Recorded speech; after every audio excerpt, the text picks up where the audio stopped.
सीताराम दोस्तों, आप सभी को संतान सप्तमी की बहुत बहुत शुभकामनाएं। आज की इस वीडियो में हम आपको संतान सप्तमी की कथा और पूजा विधि के बारे में बताएंगे।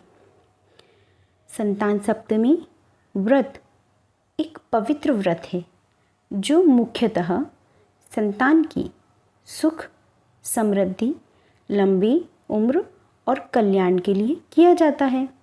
यह व्रत भाद्रपद मास के शुक्ल पक्ष की सप्तमी तिथि को मनाया जाता है।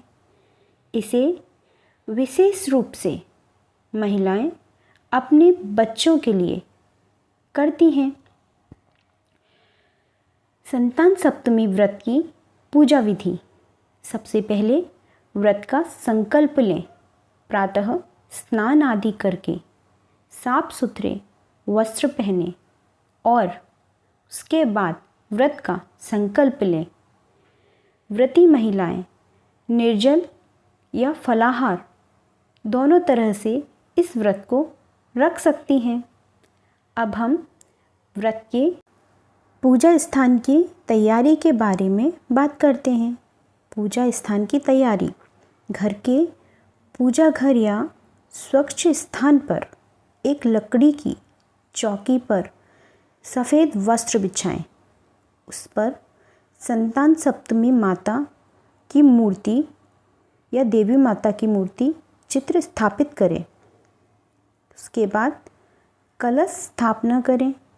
पूजा में एक तांबे या मिट्टी का कलश जल भरकर उसमें आम के पत्तों से सजाकर उसके ऊपर नारियल को रख देवें। पूजन सामग्री: रोली, अक्षत, चावल, फूल, धूप, दीपक, कपूर, मिठाई, फल, नारियल, 7 प्रकार के अनाज, सिंदूर, चूड़ी, मेहंदी और सौभाग्य सामग्री। पूजा विधि: सबसे पहले गणेश जी की पूजा करें, फिर संतान सप्तमी माता की पूजा करें। देवी को अक्षत, फूल, रोली, चंदन, सिंदूर आदि अर्पित करें। संतान की लंबी उम्र और सुख समृद्धि के लिए प्रार्थना करें। 7 बार पूजा की थाली घुमाकर आरती करें। पूजा के बाद संतान सप्तमी व्रत कथा अवश्य सुनें या पढ़ें। कथा सुनने के पश्चात आरती करें। कथा और आरती के बाद जो व्रती महिलाएं हैं वो फलाहार भी कर सकती हैं और चाहे तो निर्जला व्रत भी कर सकती हैं। संतान सप्तमी व्रत कथा। एक समय की बात है। किसी नगर में राजा नहुस अपनी पत्नी चंद्रमुखी के साथ रहते थे। रानी चंद्रमुखी संतान न होने के कारण बहुत ही दुखी रहती थी। उसी नगर में एक ब्राह्मण रहता था। इसकी पत्नी का नाम भद्रावती था। रानी और भद्रावती दोनों सहेलियां थीं।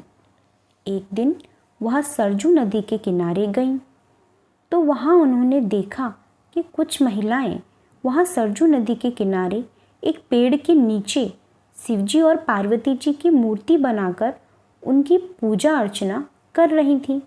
उन्होंने महिलाओं से पूछा, यह तुम क्या कर रही हो? तब उन महिलाओं ने रानी और ब्राह्मणी को संतान सप्तमी व्रत की महिमा बता दी। तब उन दोनों ने यह व्रत करने का संकल्प लिया और अपने घर वापस आ गई। तब से ब्राह्मणी लगातार संतान सप्तमी का व्रत करती रही और रानी कभी तो व्रत करती तो कभी भूल जाती। कुछ समय बाद दोनों की मृत्यु हो गई। अगले जन्म में रानी ने बंदरिया की और ब्राह्मणी ने मुर्गी के रूप में जन्म लिया। ब्राह्मणी को तब भी संतान सप्तमी के व्रत की याद रही और वह भोलेनाथ और माता पार्वती की मन ही मन उपासना करती रही। और वहीं बंदरिया के रूप में रानी को अभी भी कुछ भी याद नहीं था। उन दोनों ने यह योनि भी त्याग दी। अब अगले जन्म में ब्राह्मणी ने एक ब्राह्मण के कुल में जन्म लिया।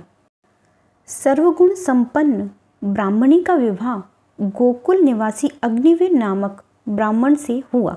वहीं दूसरी ओर रानी ने राजा के यहाँ राजकुमारी के रूप में जन्म लिया। उसका विवाह राजा पृथ्वीराज से हुआ। भोलेनाथ और माता पार्वती के आशीर्वाद से ब्राह्मणी को 8 कर्मनिष्ठ पुत्रों की प्राप्ति हुई। वहीं दूसरी ओर रानी को अब तक कोई संतान नहीं हुई। ब्राह्मणी को इस जन्म में भी अपनी संतान सप्तमी का व्रत का स्मरण रहा और वह लगातार यह व्रत करती रही।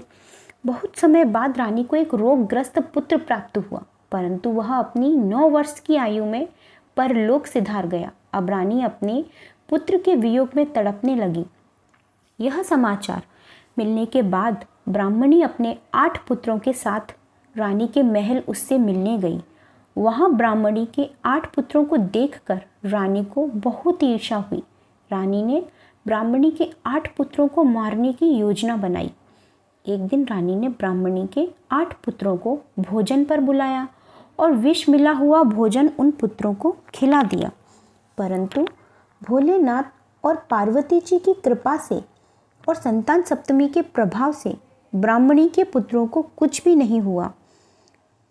यह देखकर रानी ईर्ष्या से और जलने लगी और उसने सिपाहियों से कहकर उन ब्राह्मणी के 8 पुत्रों को नदी में फेंकवा दिया, परंतु भोलेनाथ और माँ पार्वती की कृपा से इस बार भी उन 8 पुत्रों को कुछ भी नहीं हुआ।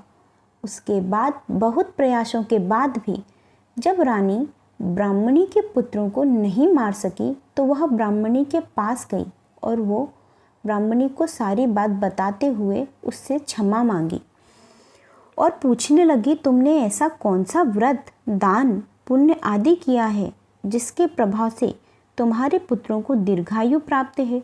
यह सुनकर ब्राह्मणी ने रानी को संतान सप्तमी व्रत की महिमा बता दी और साथ ही साथ अपने पूर्व जन्म की कहानी भी बताई और कहने लगी, मुझे लगता है कि तुम्हारी संतान सप्तमी के व्रत के संकल्प लेने और व्रत ना करने की वजह से तुम्हें संतान प्राप्ति नहीं हुई है। इसलिए अब तुम भोलेनाथ और माता पार्वती से प्रार्थना करो और संतान सप्तमी के व्रत का नियम से पालन करो। भोलेनाथ की कृपा से तुम्हारा ये दुख दूर हो जाएगा। ब्राह्मणी की बात सुनकर रानी ने ऐसा ही किया। व्रत के प्रभाव से और भोलेनाथ माता पार्वती के आशीर्वाद से रानी को संतान सुख प्राप्त हुआ। उसके एक पुत्र रत्न की प्राप्ति हुई और रानी ने सर्व सुखों को प्राप्त किया। हे भोलेनाथ और माता पार्वती, इस कथा को कहने और सुनने वाले सब पर अपना आशीर्वाद बनाए रखना और कहानी अधूरी हो तो पूरी करना और कुछ गलती हो तो क्षमा करना। इसी तरह की और कथा कहानी और भक्तों के चरित्र को सुनने के लिए चैनल को सब्सक्राइब अवश्य कर दें और वीडियो को लाइक करना ना भूलें। धन्यवाद।